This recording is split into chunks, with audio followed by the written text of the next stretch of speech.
नमस्कार, आदाब साथियों। आप सभी का एक बार फिर से मेरे YouTube चैनल सरकारी स्कूल एक पहल में बहुत बहुत स्वागत है। जैसा कि आप सभी जानते हैं कि विगत कुछ दिनों में मैंने निष्ठा प्रशिक्षण के प्रत्येक मॉड्यूल से 30-30 महत्वपूर्ण संभावित प्रश्नों को एक सेट तैयार किया था और उसका वीडियो भी मैंने अपलोड कर दिया था। उसी कड़ी में आज मॉड्यूल 3 स्वास्थ्य और कल्याण से संबंधित 30 संभावित महत्वपूर्ण प्रश्न जानेंगे।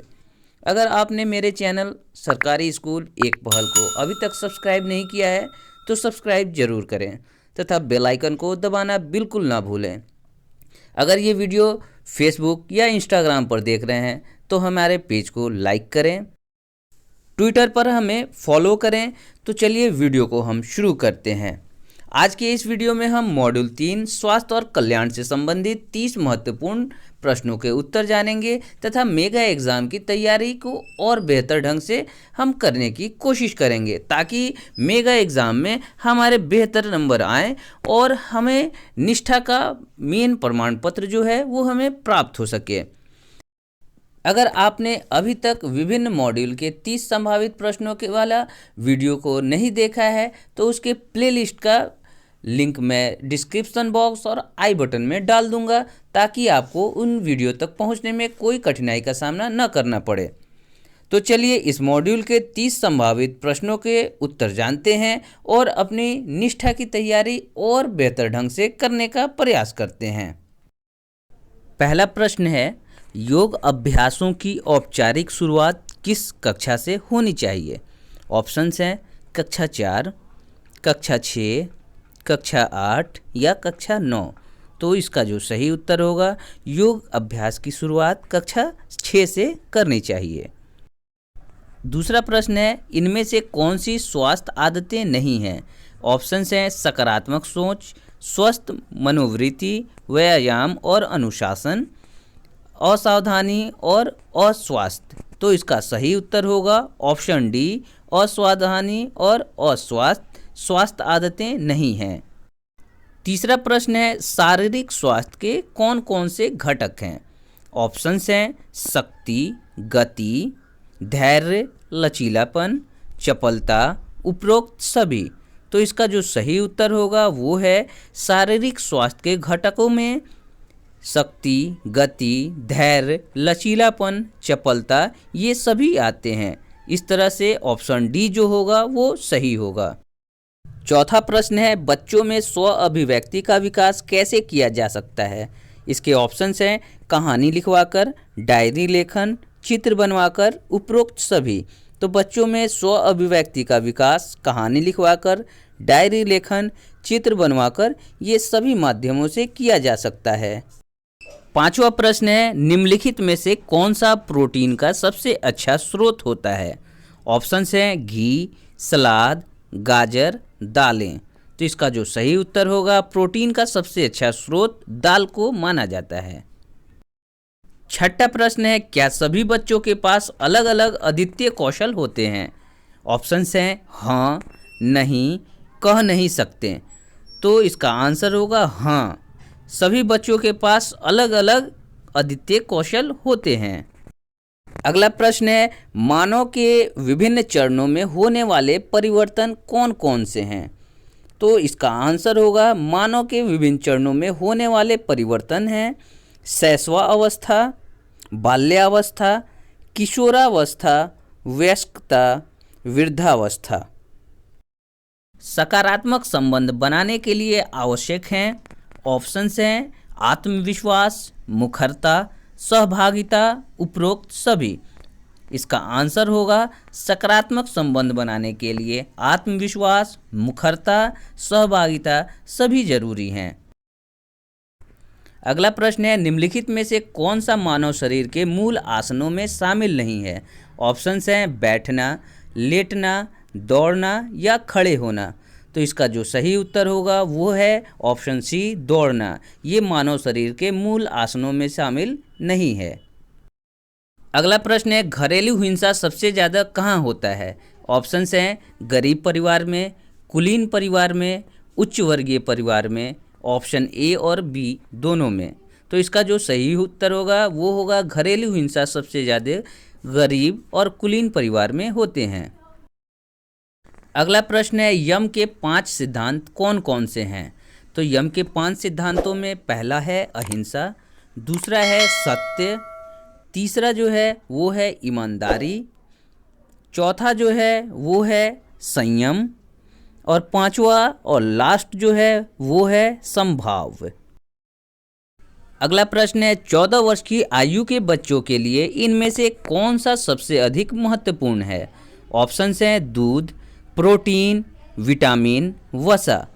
तो 14 साल से कम आयु के बच्चों के लिए सबसे अधिक महत्वपूर्ण जो है वो है वसा। इस तरह ऑप्शन डी जो होगा वो सही होगा। अगला प्रश्न है, निम्नलिखित में कौन संक्रामक बीमारी नहीं है? ऑप्शंस हैं खसरा, ब्लड प्रेशर, क्षय रोग, कोरोना वायरस।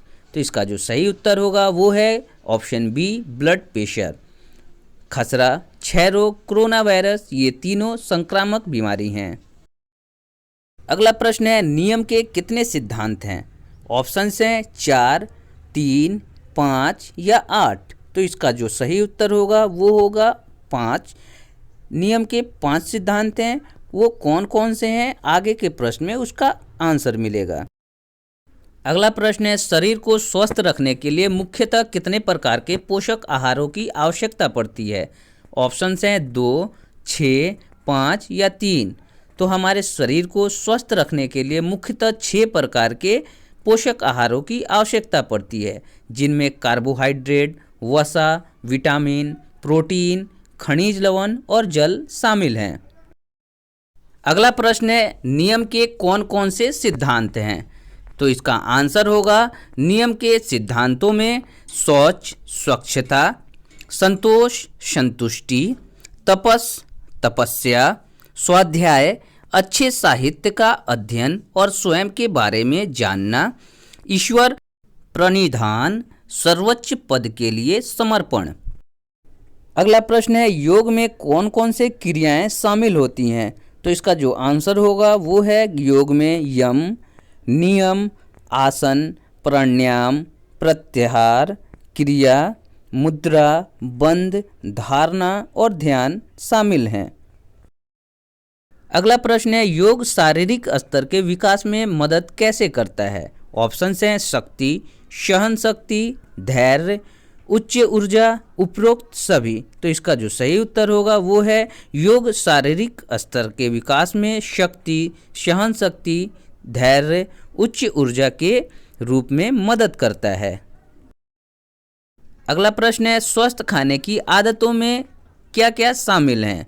तो इसका आंसर होगा धीरे धीरे भोजन करना, ठीक से चबाना, भोजन करते समय टीवी देखने या पढ़ने से बचना, संतुलित भोजन खाना जिसमें अलग अलग भोजन की पर्याप्त मात्रा हो, उचित अंतराल पर मध्यम अनुपात में भोजन करना, भोजन के समय पर कभी भी भोजन न छोड़ना और न ही अधिक खाना, पर्याप्त मात्रा में पानी पीना, प्रतिदिन कम से कम 8 से 10 गिलास पानी जरूर पीना। अगला प्रश्न है, सड़क सुरक्षा के लिए बच्चों को क्या करना चाहिए? तो इसका आंसर होगा बच्चों को संकेतों को जानना होगा, रुको, देखो और फिर पार करो वाली तकनीक अपनानी होगी, ध्यान दें और सुने, सड़कों पर न दौड़ें, हमेशा पैदल यात्री पथ का उपयोग करें, चौराहे और पैदल यात्री पथ से सड़क को पार करें, किसी भी वाहन के बाहर हाथ न निकालें, मोड़ से कभी सड़क ना पार करें।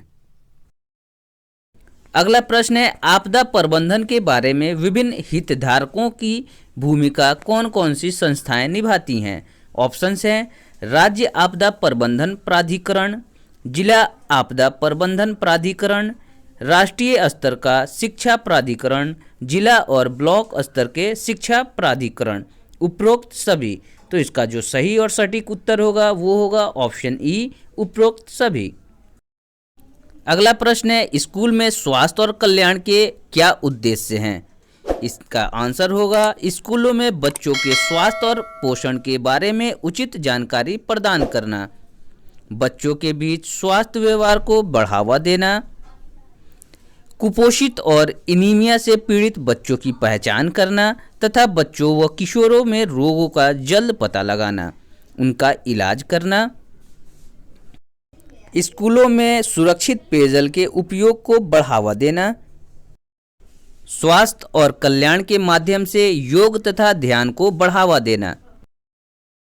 अगला प्रश्न है डीडीएमए का फुल फॉर्म क्या है? तो इसका जो आंसर होगा वो है डीडीएमए का full form district disaster management authority है, जिसे हिंदी में जिला आपदा प्रबंधन प्राधिकरण कहा जाता है। क्या योग को प्राथमिक स्तर के विद्यालयों में शुरू किया जा सकता है? ऑप्शन है हाँ, नहीं, अनौपचारिक रूप से, औपचारिक रूप से। तो इसका जो सही उत्तर होगा वो होगा ऑप्शन सी, अनौपचारिक रूप से। बच्चों में किसकी कमी से दंत क्षय होता है? ऑप्शन हैं फ्लोरीन, तांबा, जिंक, आयरन। तो इसका आंसर होगा बच्चों में फ्लोरीन की कमी के कारण दंत क्षय रोग होता है। बच्चों में किसी कार्य के प्रति उत्साह उत्पन्न करना व उन्हें प्रोत्साहित करना क्या है? ऑप्शन हैं मूल्यांकन, जनसंपर्क, नेतृत्व, उपयुक्त सभी। तो इसका जो सही उत्तर होगा वो है ऑप्शन सी, नेतृत्व। अगला प्रश्न है बालक बालिकाओं में भिन्नता का आधार क्या है? ऑप्शन हैं ऊंचाई, मोटाई, लिंग भेद, विकास। तो इसका जो सही उत्तर होगा वो होगा ऑप्शन सी, लिंग भेद। अगला प्रश्न है शैक्षिक व्यायाम क्या है? ऑप्शन हैं योगासन, मार्चिंग, मुक्त हस्त व्यायाम, उपयुक्त सभी। तो इसका आंसर होगा ऑप्शन डी, उपयुक्त सभी। अगला प्रश्न है शारीरिक दक्षता को प्रभावित करने वाले मुख्य कारक क्या हैं? ऑप्शंस हैं शारीरिक क्रियाएं व दक्षता, शारीरिक एवं मानसिक स्वास्थ्य, आत्मविश्वास व सकारात्मक सोच, वंशानुक्रम व वातावरण। तो इसका जो सही उत्तर होगा वो है ऑप्शन डी, वंशानुक्रम व वातावरण। तीसरा और आखिरी प्रश्न है कक्षा 2 के छात्रों को योग सिखाने के लिए कौन सी शिक्षण पद्धति उपयुक्त होगी? ऑप्शन है आदेश विधि, अनुकरण विधि, व्याख्यान विधि, अंश विधि। तो इसका जो सही और सटीक उत्तर है ऑप्शन बी, अनुकरण विधि। वीडियो को अधिक से अधिक लाइक, कमेंट और शेयर करें। चैनल पे अगर नए हैं तो चैनल को सब्सक्राइब करना बिल्कुल ना भूलें। साथ ही बेल आइकन को अवश्य प्रेस करें ताकि आने वाले हर एक वीडियो का आपको नोटिफिकेशन मिल सके। अगर ये आप वीडियो फेसबुक या इंस्टाग्राम पर देख रहे हैं तो हमारे पेज को लाइक करें, ट्विटर पर हमें फॉलो करें। धन्यवाद। जय हिंद।